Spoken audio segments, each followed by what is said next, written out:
বন্ধুরা এবার আমার চাল আপনার রুই নিকেলের চাল এটাও দিয়ে দেবো। এটা একটু পরিমাণটা বেশি থাকবে, ওই এক ধরনের মতন থাকবে। তো এবার আমরা এই খোলটাকে আস্তে আস্তে করে এরকম ঘোরাবো আর মানটাকে মিশ্রণ করবো।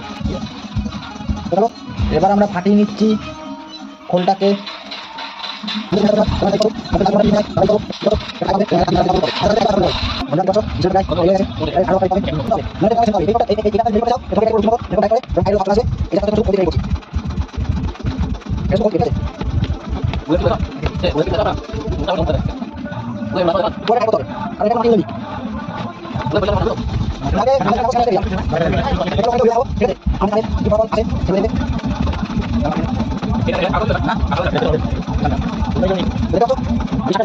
এটা হচ্ছে শুধু খোল দিয়ে তৈরি এই চারটা।